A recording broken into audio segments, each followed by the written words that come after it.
Bonjour et merci de nous rejoindre pour ce point d'actualité sur les marchés financiers avec Sébastien Barbe de Schächer-Prince Gestion. Sébastien, bonjour. Bonjour Bogdan. Vous allez bien? Merci. Les marchés, par contre, c'est beaucoup plus difficile. En C'est effet. même la cata ce début d'année. C'est vrai. Ouais. Qu'est-ce qui se passe? Je dirais qu'il y a au moins trois choses. Il y a la première chose, tout le monde connaît, c'est la Chine, les émergents, le pétrole et les matières premières.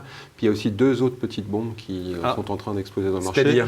Ouais, je crois que la première, c'est le Nasdaq. Ouais. Objectivement, quand on regarde les niveaux de valorisation, quand on regarde les réflexes des investisseurs par comparaison, modèle optionnel, etc., ça rappelle un peu 99. Ça, c'était pas très bien terminé.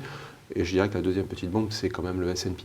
Le S&P, qu'est-ce qui se passe? Le marché américain, carrément. Oui, le marché américain, parce que pendant 5 ans, on a plutôt que des vendeurs, tous les clients qui vendent, les institutionnels, les particuliers, et qui vendent à qui? Qui vendent aux entreprises qui rachètent. Et qui rachètent grâce à quoi? Grâce aux taux très bas et grâce aux spreads de crédit très bas. Or, les taux sont en train de remonter. Le niveau d'endettement a augmenté, les spreads de crédit se sont clairement dégradés. Donc cette capacité d'acheter le marché américain et de continuer à le faire monter et à mon avis derrière nous. Donc c'est normal que ça rebaisse. Sébastien, ça rappelle curieusement 2007 avec les subprimes, ce que vous me racontez là. C'est vrai, Bogdan, c'est le marché du crédit qui peut driver le marché action. Alors on n'est pas sur les subprimes, c'est plutôt le share buyback, le financement du share buyback qui pose question, mais ça rappelle évidemment ce C'est type inquiétant quand même, non? La bonne question, c'est savoir si nous, Européens, on est au milieu du cycle quelque part par rapport à je vous notre pose crise cette question, 2011-2012. l'Europe dans tout ça? Est-ce qu'on va avoir un cycle avorté? C'est ça, la grande question. Nous, on pense que non.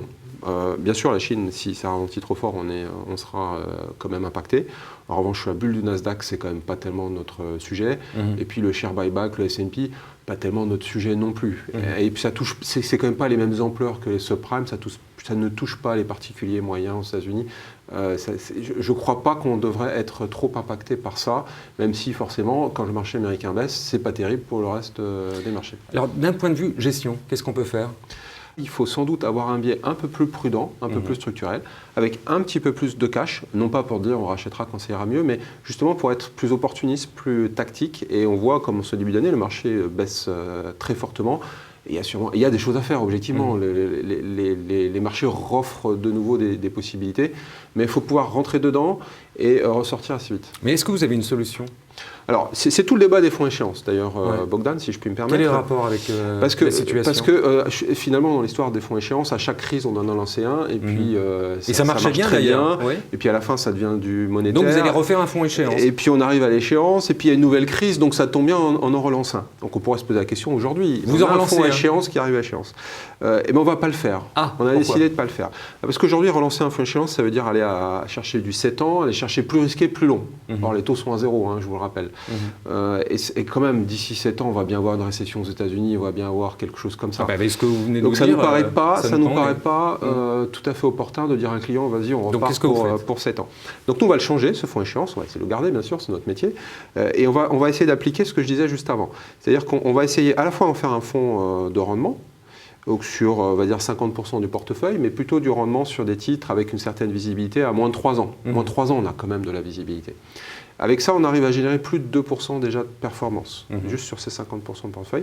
Et le reste, on va le laisser en cash pour saisir toutes les opportunités qui se présentent. Les opportunités, c'est les nouvelles émissions qui arrivent avec un rendement supérieur, vous achetez, vous revendez. Le marché fait un trou, on achète, on revend. Mais le but, c'est de revendre assez vite, à 1 mois maximum, on va dire. Et avec ça, avec cette façon de gérer, si les marchés continuent d'être anxiogènes comme ça, on devrait rajouter un bon poids de performance, ce qui fait qu'avec un portefeuille qui n'est pas trop risqué, on peut viser du 3%. On parle de quel fonds là? Alors, il va s'appeler Schächer-Prince, opportunité, moyen terme. Très bien. Sébastien, merci beaucoup. Merci Bogdan.